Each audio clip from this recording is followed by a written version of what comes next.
FIS के जो आंकड़े आ रहे हैं सर, उसी के इर्द गिर्द ही हम देख रहे हैं कि बाजार में जो एक्टिविटी है वो देखने को मिल रही है। एफआईएस लगातार पिछले 9 दिन से खरीदारी कर रहे हैं, लगभग 35,000 करोड़ रुपए की खरीदारी का नंबर उनकी ओर से हो चुका है। लेकिन ऑन द फ्लिप साइड अगर आप देखेंगे तो कई सारे ऐसी कंपनियां हैं जहां पे विदेशी संस्थागत निवेशकों ने अपनी हिस्सेदारी घटाई भी है। ये Q4 का ये आंकड़े हैं जो कि हमें कंपनियों के जो शेयर होल्डिंग पैटर्न है उसके हवाले से मिल रहे हैं। तो ऐसी कंपनियां जहां पे एफआईएस ने अपनी हिस्सेदारी कम की है, क्या ये हम मान के चलें कि वहाँ पे हमें भी उस तरह से ही कुछ फोकस करना चाहिए, या केवल वो एक मुनाफा वसूली थी, एक ठहराव था और उसके बाद दोबारा उनकी ओर से खरीदारी हो सकती है, या फिर इनके चार्ट अच्छे लग रहे हैं, इन सब पर फोकस करते हैं। हॉट स्टॉक्स में आप ऐसे ही स्टॉक्स पर हम फोकस करने वाले हैं जहाँ पे Q4 में Q3 के बनस्पत एफआईएस की जो हिस्सेदारी है उसमें हमने कमी बनते हुए की है। सर, इस लिस्ट में पहला नाम जो आपको नजर आएगा वो हाल ही में जो निफ्टी में स्टॉक का शामिल हुआ है वो है जियो फाइनेंशियल का। 15.5% से ज्यादा हिस्सा एफआईएस होल्ड करते थे Q3 में, वो घटकर 12% के आसपास आ गए। 4% के आसपास की हिस्सेदारी जियो फाइनेंशियल में एफआईएस ने बेची है। तो क्या ये जो हाल फिलहाल हमने 198 तक का लेवल देखा था, जो लो टच किया था जियो फाइनेंशियल ने, ये एफआईएस की बिकवाली की वजह से ही था, लेकिन वहां से तो स्टॉक काफी अच्छा बाउंस बैक कर चुका है। तो अब बाउंस बैक को ज्यादा फोकस करें या एफआईएस की बिकवाली के ऊपर? सर बाउंस बैक पे ज्यादा फोकस करना चाहिए, क्योंकि बाउंस बैक में वॉल्यूम है और जो रेजिस्टेंस आप 232 का उसको बेस बना के क्लियर किया है, 262 के पहले टारगेट पे आ गया है, 262 के ऊपर निकलता है तो 298 तक जा सकता है। तो मैं प्राइस एक्शन को ही फॉलो करूंगा, वो अभी काफी स्ट्रांग है। Next leg of up move 262 के ऊपर बनना स्टार्ट होगी। 262 पार हुआ, उसके ऊपर टिका, तो आप कह रहे हैं कि 298 ये अगला लेवल है? बिल्कुल सर। अच्छा सर, इस लिस्ट में ना सरप्राइजिंगली जियो फाइनेंशियल से तो सरप्राइज हुआ, एक्सिस बैंक भी है इस लिस्ट में। हालांकि पिछले क्वार्टर के जो नंबर्स आए थे बहुत खराब आए थे, 950 से के भी नीचे स्टॉक चला गया था, और उसके बाद लो लेवल से काफी अच्छी रिकवरी हुई। आई थिंक रिकवरी के बाद एफआईएस ने हायर लेवल पे एक्सिस बैंक ने अपनी जो हिस्सेदारी है वो थोड़ी सी प्रूव की है। ये स्टॉक हमने देखा कि हाल फिलहाल कुछ 1200 1250 तक भी चला गया था, और वहां से या फिर उन लेवल्स के आसपास से ही एफआईएस ने अपनी हिस्सेदारी कम की है, और छोटी मोटी नहीं, 3.5% से उन्हें अपनी हिस्सेदारी कम की है। एक्सिस बैंक को लेकर क्या व्यू चल रहा है? आपने आईसीआईसीआई बैंक पे तो अपनी राय बताई थी। सर एक्सिस बैंक में कोई बहुत ज्यादा दिक्कत नहीं है, हमारे टारगेट्स कंप्लीटली अचीव हो चुके हैं। ऑन द पुल बैक हमने 1155 के अराउंड वापस से बाई सजेस्ट किया था, वहां से वापस 1200 आ गया है।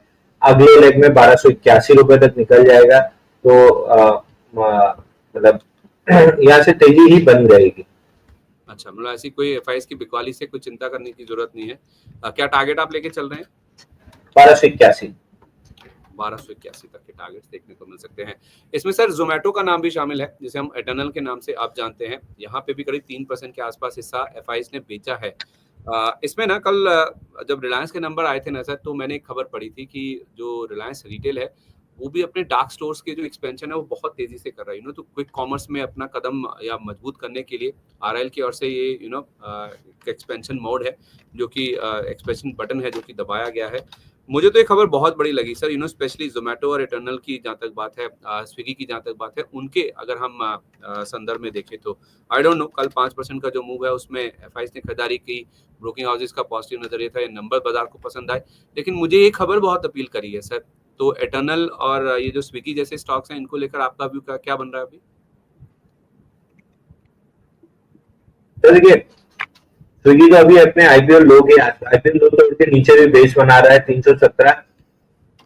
तो स्विगी में अभी भी मैं वही मेंटेन करूंगा, जब तक ये प्रॉफिटेबिलिटी नहीं पोस्ट करते हैं स्विगी मेरी वॉचलिस्ट से बाहर रहेगा। जहां तक इटर्नल की बात है, जोमेटो 242 और ऊपर की रेंज है 199, 203 नीचे की रेंज है। जिस साइड भी रेंज का ब्रेकआउट आएगा उस साइड में 40-50 रुपए चलेगा। अगर ब्रेकडाउन आता है तो 146, अगर ब्रेकआउट आता है तो 290। दूसरी चीज जो क्विक कॉमर्स की आप बात कर रहे हैं सर, ये एक मतलब गजब की चीज है, गजब का आलसी बनाने वाली चीज है। मतलब सुबह उठ के मेरे को जाना पड़ता था, अब 200 रुपए से ऊपर ऑर्डर मारो तो 4 रुपए के खर्चे में ब्लिंकिट गिन के 11वें मिनट में घर पे दे जाता है। वही यार इंस्टामार्ट का है, 10 रुपए कुछ उनका हैंडलिंग चार्ज है, लेकिन गिन के 10 मिनट के अंदर ही घर पे दे जाते हैं। मतलब आलसी बनाने वाली चीज है, लेकिन हम जैसे लोगों के लिए तो बहुत अच्छी होगी कि रोज सुबह उठ के जाना नहीं पड़ता है। तो ये धीरे धीरे ये ट्रेंड महानगरों से उठ के छोटे शहरों में भी आने लगा है, तो ये बड़ा मार्केट इनके लिए खुल रहा है। तो सिर्फ जो खाने की डिलीवरी है वो वाला बिजनेस अभी तक इनके लिए बड़ा था, वो धीरे धीरे मतलब परसेंटेज में वो कम होता जाएगा, और ये वाला डिलीवरी बिजनेस इंस्टामार्ट हो गया या ब्लिंकिट हो गया या जियो में भी जो जियो मार्ट है, ये वाला बिजनेस एक बड़ा बड़ा सेगमेंट खुल रहा है बाजार के लिए, अब आइडेंटिफाई करने लगा है बाजार कि ये बड़ा सेगमेंट है। चलिए ठीक है। सर दो नाम और है इस केस में जहाँ पे एफआईज ने अपने हिस्सेदारी कम की है। एक तो वरुण बेवरेजेस है जहाँ पे 2% के आसपास। ट्रेंड में भी हिस्सेदारी कम की गई है एफआईज की ओर से। ट्रेंड में तो हमने करेक्शन देखा भी है हाई लेवल से, आज नतीजे भी आने हैं, इनमें मार्जिन के ऊपर ही खास तौर पे फोकस रहने वाला है। इन दोनों स्टॉक्स को लेकर क्या व्यू है सर? वीबीएल देखिए 527 536 का एक सपोर्ट जोन है, उसके साथ कंप्लीटली फ्लड कर रहा है, ऊपर भी जाता है तो नीचे आ जाता है, नीचे आता है तो ऊपर भी आ जाता है, तो उसके साइडवेज चल रहा है। बट जैसा आपका स्ट्रक्चर है, गट फील बहुत स्ट्रांग है कि नीचे की तरफ ब्रेक डाउन देगा, बट अभी प्राइस चार्ट पे वो एविडेंट नहीं है। तो या तो 500 तोड़े तो फिर क्लियर हो जाएगा कि ये 421 पे आ रहा है, या फिर 565 तोड़े तो फिर 592 667 के टारगेट मिलेंगे। फिलहाल कंप्लीटली साइडवेज है तो अवॉइड की लिस्ट में रहेगा, बट स्ट्रांग गट फील है कि नीचे की तरफ ब्रेक डाउन दे सकता है। ठीक है। और ट्रेंड तो सर बाइंग क्लाइमेक्स हुआ है, उसके बाद करेक्टिव ट्रेंड में है, जिसका टारगेट 4196 होना चाहिए। 7 अप्रैल के गैप डाउन में लो बना है 4488। बाउंस बैक में बहुत स्ट्रेंथ नहीं है, तो या तो साइडवेज हो जाएगा या 4196 टेस्ट करने आ सकता है। दोनों की 50-50 पॉसिबिलिटी है, बहुत कोई अपसाइड नहीं दिख रहा है यहाँ पे। अच्छा ठीक है, परफेक्ट है सर। तो इस हिसाब से सर अच्छा अभी खबर ये भी आ रही है एक न्यूज़ रिपोर्ट के हवाले से कि इंडियन आर्मी ने भी ऑपरेशन जो है वो स्टार्ट कर दिए हैं। तो इसका जो इम्पैक्ट है उन्हें मार्केट्स पे देखा भी। देखिए मार्केट सर कहाँ 450 पर पहुंच गया था, 24,450 पर, अब देखिए 350 के आसपास आ गया, यानी कि 100 पॉइंट का आप देखिए रिएक्शन ऊपर से मार्केट में हमने साफ तौर पे देखा है। तो जैसे ये खबर आई है कि इंडियन आर्मी ने भी ऑपरेशन शुरू कर दिए हैं, देखिए बाजार पे किस तरह से हाई लेवल से प्रॉफिट बुकिंग हमने बनती हुई देखी है।